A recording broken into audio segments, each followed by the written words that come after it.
কই আইলাম কোন জায়গায় আমারে পাড়াইলো সব খালি পাহাড় আর জংলা একটা লুকও দেখি না যে একটা লোকেরা জিজ্ঞাসা করবাম যে বড়পুর গ্রামের বাড়িঘর কোথায় কোন জায়গায় আছে কোনো কিছু দেখি না রাস্তাও ঠিক মতো চিনি না ওই ঢুকতাছি খালি পাহাড় আর পাহাড় কোনো লুকও দেখি না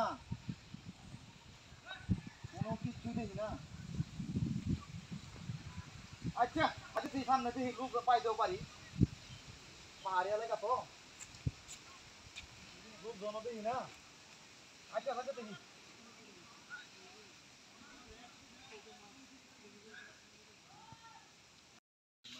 বড়পুর এলাকা পাহাড় আর পাহাড় কোনো রাস্তাঘাটের মানুষও দেখি না চিনিও না জায়গা এখানে আবার দুইটা কাজ করতেছে ওই দাদা একটু এদিকে আসবেন একটু এদিকে আসেন আমি একটা এনজিও থেকে আসছিলাম তো একটু এদিকে আসেন হ্যাঁ আপনারই বলতেছি একটু এদিকে আসেন আরে একটু এদিকে আসেন আপনাদের লাভ হইব একটু এদিকে আসেন আমি একটা এনজিও থেকে আসছিলাম আপনি কি এলাকারই? হ্যাঁ আমি এই এলাকার। এটা কি ভরতপুর গ্রাম? এটা ভরতপুর। আমার 10-15 জন লোকের একটা তালিকা করতে হয়। এই সামনে বাড়ি ঘর আছে কিনা তাও জানি না। আছে আছে বাড়ি ঘর আছে এদিক থেকে সব এই যে পূর্ব দিকে অনেক বাড়ি ঘর। তাইলে 10-15 জনের একটা তালিকা করতে হয় তাহলে আপনার নামটা আপনার তালিকাটা আগে করি।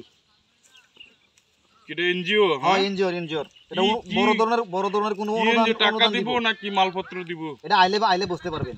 ওটাই এনজিও যা দেয় আর কি তার ইচ্ছা। হ্যাঁ এটা আগে লিস্টটা করে নিতে হইব আর কি। ও আচ্ছা তাইলে আমার নামটা লেখেন।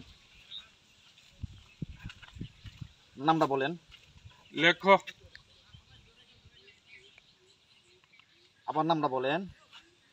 লেখো। আবার নামটা বলেন। আরে বেটা লেখো কইতাছে বেটা বুঝছ না বেটা লেখো। ঘটনাটা কি? নামটা বলতাছি নামটা বলে না আর উল্টা রাগ করে দূরা ফিরতে আইলাম। পুরা নামটা জিগাই দিই তার আসল নামটা কি? আচ্ছা ভাই আপনার পুরা নামটা কি? তুই বেটা নাম কইলে বেটা নাম লেখোস না খালি কো লেখো লেখো। দাদা একটা মানুষের আগে পরে নাম থাকে না। আপনি পুরা নামটা বলেন আমি লিখি। দাদা তো নাম বড় লেখো তো কইছি দুধ বড় তোর ইনজুর কিছু লাগতো না বেটা। দাদা রাগ করে না পুরা নামটা বলেন আমি লিখি। একটা মানুষের তো আগে পরে কিছু থাকে নামের নাকি? ও এটা হচ্ছে লেখো মারাক। লেখো মারাক। হ্যাঁ লেখো মারাক। আমার আগে বললে তো আমি লিখতাম। দুধ বেটা তুই তো কইছ না আগে পরে। তাহলে কি আপনার পুরা নাম কি লেখো মারাক? লেখো মারাক। ও লেখো দুধ মারাক। বেটা নাম কইলে নাম বুঝছ না বেটা তোর এনজিও লাগতো না কিছু বেটা। বেটা আচ্ছা দাদা ঠিক আছে নাম লিখছি রাগ করেন না ঠিক আছে অনুদান পাওয়া যাবেন সমস্যা আচ্ছা যা